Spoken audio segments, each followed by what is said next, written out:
આણંદના વિદ્યાનગરમાં ABVP દ્વારા GCAS portal મુદ્દે વિરોધ પ્રદર્શન યોજાયું છે। વિદ્યાર્થીઓએ પોર્ટલમાં પ્રવેશ પ્રક્રિયામાં ખામીઓ અને ગેરવ્યવસ્થાનો આક્ષેપ કર્યો છે। તેમનું કહેવું છે કે તમામ યુનિવર્સિટીઓનો સમાવેશ થતો નથી અને વિદ્યાર્થીઓને મુશ્કેલીઓ પડી રહી છે। આ સાથે જ 300 રૂપિયાની ફી ઘટાડવા અથવા રદ કરવાની માંગ પણ ઉઠાવવામાં આવી છે।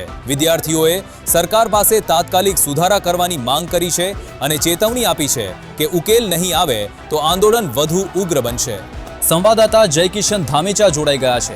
આજે અખિલ ભારતીય વિદ્યાર્થી પરિષદના વિદ્યાર્થીઓ જીકાસ પોર્ટલમાં રહેલી ખામીઓ માટે થઈને આંદોલન કરી રહ્યા છે, જેમાં એમની માંગ એ છે કે જીકાસ પોર્ટલની ખામીઓ દૂર કરવામાં આવે અને એમાં પ્રાઇવેટ યુનિવર્સિટીઓનો પણ સમાવેશ કરવામાં આવે અને એમાં જીકાસ પોર્ટલથી જે 300 રૂપિયાની ફીસ લેવામાં આવી રહી છે એ બધા વિદ્યાર્થીઓને અનુકૂળ આવે તેમ નથી। એના લીધે એ ફી ઓછી કરવામાં આવે, નહીં તો સાવ રદ કરવામાં આવે। ઘણી આંદોલન માટે ભેગા થયા છે। તિલક પટેલ, અખિલ ભારતીય વિદ્યાર્થી પરિષદ આણંદ જિલ્લા સંયોજકની જવાબદારી તથા પ્રદેશ મીડિયા સહસંયોજક એવી જવાબદારી છે। આજે વિદ્યાર્થી પરિષદ એ છેલ્લા 3 વર્ષથી જ્યારે જીકાસ પોર્ટલ બનાવવામાં આવ્યું ત્યારથી એ સરકારશ્રીને જીકાસ પોર્ટલને રજૂઆત કરે છે। રજૂઆતની અંદર અમારા મુખ્ય માંગ એ છે કે જે જીકાસની જે એડમિશનની પ્રક્રિયા છે એ ડિસેન્ટ્રલાઇઝ કરવામાં આવે। આજે જ્યારે જીકાસ બનાવવાનો મુખ્ય ઉદ્દેશ્ય એવો હતો કે સરકાર સુધી ખાલી વિદ્યાર્થીઓનો ડેટા રહે, પરંતુ આ જીકાસ પોર્ટલ એ અત્યારે સરકારે ખાનગી કંપનીને કોન્ટ્રાક્ટ આપી દીધો છે અને ખાનગી કંપની દ્વારા એ વિદ્યાર્થીઓના એડમિશન જે કોલેજમાં તે લોકોને એડમિશન લેવાના હોય તે કોલેજમાં વિદ્યાર્થીઓને એડમિશન મળતા નથી। આજે એ બેફામ રીતે 300 રૂપિયા લઈ રહ્યા છે। આજે આપણા જનજાતિ ભાઈઓ બહેનો જે આપણે જાણીએ કે ભાઈ બધા જ સક્ષમ ઘરના લોકો ના હોય અને એ લોકોને પણ આવી રીતે 300 રૂપિયા લે, સાથે સાથે સાયબર કેફેવાળા વધારાના લૂંટ મચાવે છે।